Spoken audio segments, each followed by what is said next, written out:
On a quiet highway in Zhejiang province, a silver-gray car lay crushed in the rain. Twisted metal, shattered glass scattered across the asphalt. Inside the wreckage, two men pulled from the front seat.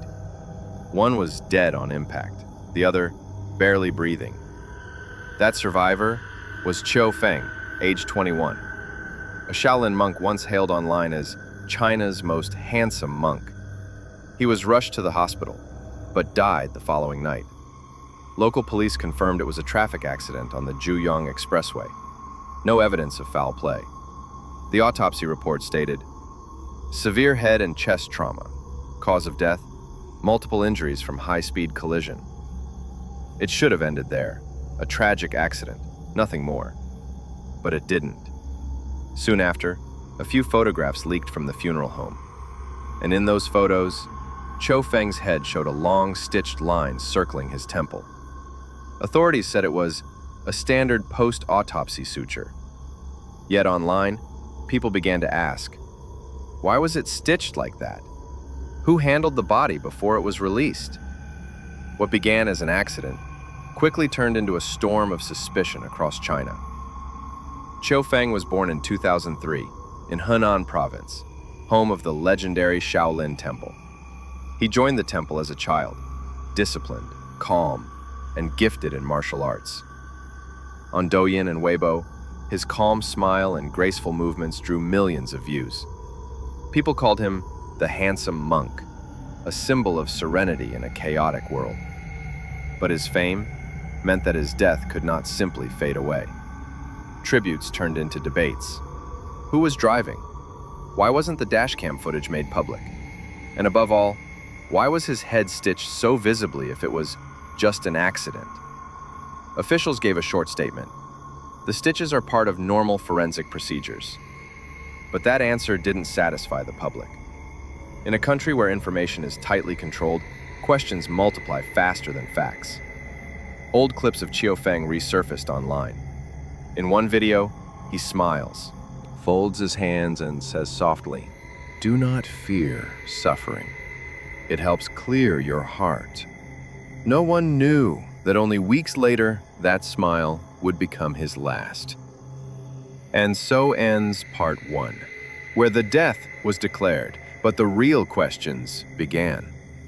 In part 2, we'll trace Qiu Feng's final days, the strange live streams, his departure from the temple, and the last people to see him alive, before that fatal night on the highway. Part 2, the final days. After Qiu Feng's death shocked social media, people began to retrace his last days. Every post, every video, every appearance now carried new meaning. In the weeks before the crash, he had been traveling across southern China, not as a monk in robes, but in casual clothes. Reports from local media confirmed he was on a short break from temple duties, visiting friends and filming martial arts demonstrations for online audiences. On August 5th, just 2 days before the accident, Qiu Feng appeared in a short live stream. He looked calm, smiling, polite, as always. But viewers later claimed they noticed something different. He looked tired, distracted. At one moment, he paused mid-sentence, glancing off camera, as if someone was nearby. No one thought much of it then. Only after the crash did the clip resurface, spreading across Douyin with captions like, "Was he trying to say something?" Police confirmed the live stream location, a rest stop near Ningbo, and stated that no irregularities were found. Still, the rumor mill didn't stop. On the day of the crash, August 7th, 2024, Qiu Feng reportedly hired a private car to travel toward Zhejiang. The driver, a 35-year-old man from Hangzhou, died instantly when the vehicle struck the guardrail. Traffic records showed no other car involved. Weather reports described heavy rain and poor visibility. At first, the explanation seemed simple: hydroplaning, loss of control. But online investigators, familiar with every pixel of the crash photo, began comparing tire marks, angles, reflections. Some claimed the debris pattern didn't match a single car accident. Others argued the photo had been taken from the wrong stretch of highway entirely. Authorities stayed silent. No detailed accident reconstruction was ever made public. Inside Shaolin Temple, monks held a quiet memorial. Senior disciples described Qiu Feng as pure-hearted, disciplined, and kind. They asked followers to stop speculating, to let him rest. But outside the temple gates, people gathered, lighting incense, leaving white flowers and handwritten notes. Messages read, "We deserve the truth." A light like his shouldn't fade in silence. Meanwhile, Chinese media kept coverage minimal, 1 or 2 short obituaries, nothing more. International outlets picked up the story weeks later, often quoting emotional reactions from fans rather than official statements. The more silence there was, the louder the questions became. In one forum thread, a user claiming to be a medical worker wrote, "The head stitches were consistent with a standard autopsy, nothing unusual." That comment was buried within hours, replaced by dozens of new posts insisting there was more to the story.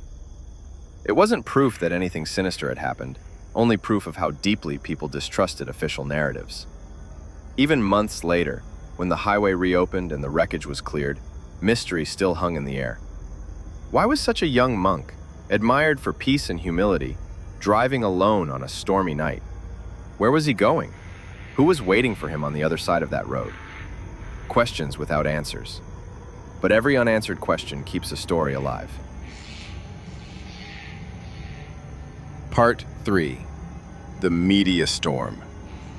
Just days after Qiu Feng's death, China was swept into one of the biggest online firestorms of the year. His name flooded Douyin, Weibo, Jihu, millions of posts, billions of views, and countless theories. Some said he was being followed. Others claimed someone wanted him gone. And many simply refused to believe that a man as calm and disciplined as Qiu Feng could die in such a senseless accident. In the middle of that chaos, one video spread like wildfire. Grainy, dark footage, allegedly from a highway camera on the night of August 7th. A gray car speeding through the rain, and just before the crash, a flash of light appeared from the distance. A small detail, but enough to ignite the storm. Online detectives began recreating the route, comparing maps, calculating speed, analyzing the reflection of headlights, and declaring, he couldn't have lost control at that angle unless someone was in front of him. But all of it came from clipped, unverified footage. Police never confirmed its authenticity, and that silence only made people dig deeper. Meanwhile, those who once knew Qiu Feng started to speak up. One fellow monk said he'd been under pressure from fame coming too fast. When the image of the handsome monk went viral, fans flooded the temple, asking for selfies, autographs. He felt embarrassed, even requested a leave of absence to clear his mind and reflect. A journalist who once interviewed him recalled, Qiu Feng didn't like being called the handsome monk. He wanted people to remember the Shaolin spirit, not his face. But social media doesn't care for slow truths. Clickbait headlines exploded. The hidden death of the famous monk. Who wants to erase his name from the internet? Clips of head wounds were edited together, layered with dramatic music, narration, drawing millions of views overnight. Some accounts even posted supposed hospital photos, but none could be traced to any real source. Authorities started deleting posts, hundreds of them, labeling them as speculative or misleading. Yet, every deletion only fueled suspicion. For every one post erased, 10 more appeared with captions like, "Why are they hiding this?" Overseas Chinese media joined in. Some reporters tried to access official accident files, but got no response. An article in the South China Morning Post asked, why was a public figure like Qiu Feng buried so quickly? Even pro-government voices began to question the silence. If it was only an accident, why all the secrecy? Back in his hometown, the small temple where Qiu Feng once trained became a place of quiet pilgrimage. People brought flowers, candles, handwritten prayers. Someone taped a note to the wall. If the truth isn't spoken, it will find its own way to be heard. That line went viral overnight. By mid-September, an old clip resurfaced, Qiu Feng's last sermon at the temple. He said, "Life is short, but the heart can be as long as a river. If your mind is still, you'll see. Nothing truly disappears." The clip was shared over 3 million times, and many claimed it was his final message, a foreshadowing of his own death. But maybe he was just speaking about peace and impermanence. It was the audience who could no longer stay calm. Part 4. The Truth and What Remains. Time passed, and the storm began to fade. The hashtags vanished from trending lists. The Qiu Feng conspiracy videos were quietly taken down. What remained were simple clips honoring his life, and thousands of comments filled with grief. But one question still lingered. What really happened to Qiu Feng? Nearly 2 months later, an official report was finally released. The Zhejiang police concluded it was a simple traffic accident. The car had hydroplaned on the wet highway. No sign of collision with another vehicle. Toxicology results showed no trace of alcohol or drugs in his system. Every piece of evidence pointed to one conclusion: a tragic accident, nothing more. The report was public, but it brought little comfort.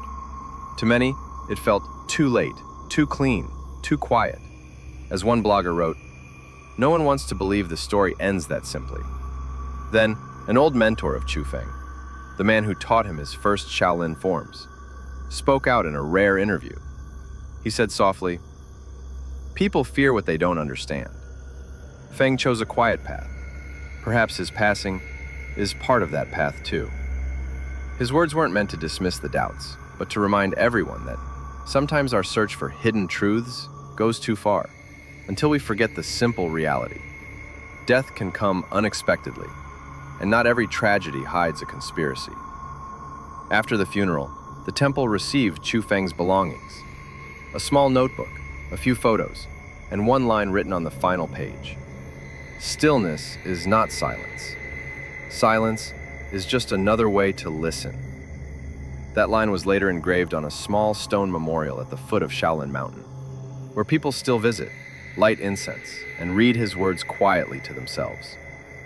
Today, if you search Qiu Feng online, you'll still find hundreds of videos, thousands of comments, endless theories.